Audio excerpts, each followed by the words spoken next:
You see, my people, I always say this. Federal governments, they are not going to come out willingly to give you what you deserve. People naturally are not going to say, take your flowers, take what you've worked for, you've earned it. Like, you need to come outside, to ask for what you're worth. Like, people, civil servant needs to go on strike to get what they deserve, at least in African countries here. If you don't go on strike, you're not going to get what you're asking for. Federal government have, sat down quietly since all this while when academic staff union of universities have been on strike, since February, running to 158 days, if I'm not mistaken now. And the federal government have just been slacking, concentrating more of their efforts on their political aspirations and career, leaving the student at home, just going back to learn handwork as apprentice and doing all social, even people, we have students, just involving themselves in, different social vices. Federal government just sat quietly without saying anything. But now that they know that the NLC, National Labour Congress, is involved, they know that it is going to go down. Like, every part of the economy is going to shut down, both private and public, civil servants, banks, aviation sector. Every sector of the economy is going to shut down once the NLC gets involved. Now the federal government is looking for ways, threaten them to make sure that they do not go on strike, and to make sure that the July 26th and 27 strike do not hold. Before we go ahead with the details of today's news, if you haven't subscribed to this channel, please make sure you subscribe. Give this video a massive thumbs up. Most importantly, click on the notification bell so that you can get notified whenever we post a new video. Without further ado, let's dive straight into the details of today's news. The federal government has appealed to the Nigerian Labour Congress to cancel its planned protest over the prolonged strike of the Academic Staff Union of Universities and other university-based unions. Minister of Labour and Employment, Chris Ngige, made the appeal on Thursday at a meeting with the leadership of NLC in his office. Also in attendance at the meeting were the Minister of State, Labour and Employment, Festus Keyamo, and the Permanent Secretary of the Ministry, Ms. Kasholom Daju. Ngige, in a speech, updated the Labour leaders of efforts so far made by the federal government to resolve the impasse in the university system. The NLC had on July 17 announced that it would stage a nationwide protest on July 26 and 27 to pressure the federal government to resolve the 5-month-long strike by ASU and other university-based unions. The news reports that ASU embarked on the industrial action on February 14 over what the union described as the failure of a government to address some of its demands.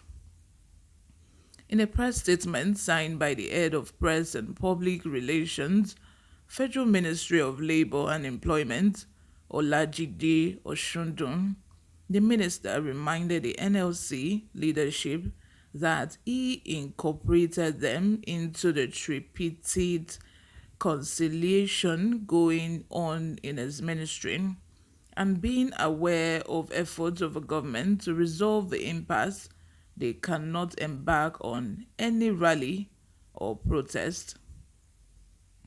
He further told the Labour leaders that the Federal Executive Council mandated him to notify them of the serious security implications of a planned protest.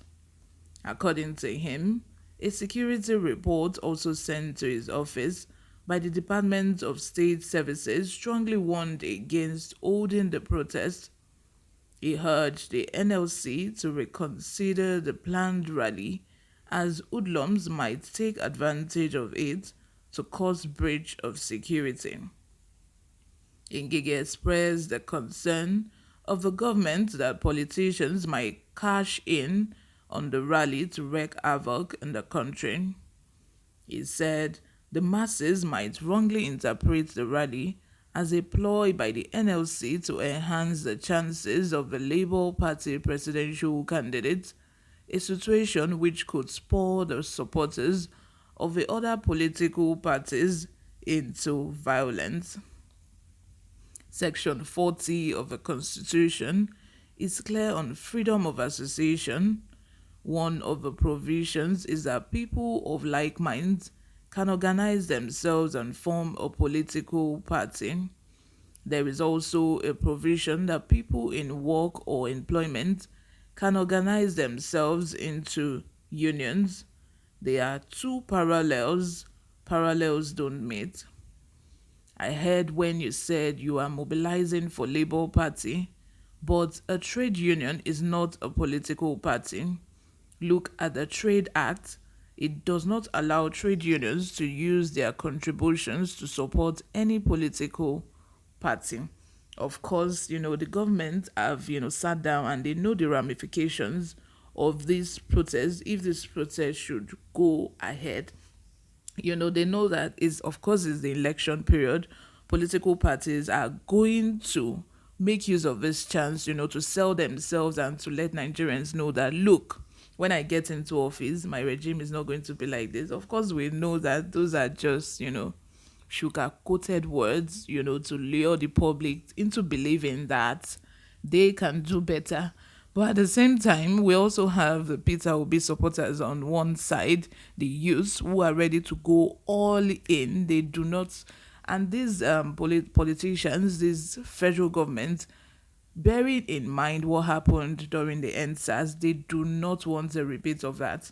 So that is why they are trying, with all their power and might, saying that the DSS do not recommend the strike, saying the DSS is saying that there's going to be a security threat. Of course, there's going to be a security threat, even if the protest doesn't happen during the political or towards the election period.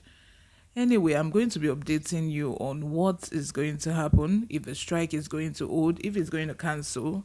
But I doubt if the strike is going to cancel because NLC, trust them. When they say go, it is go.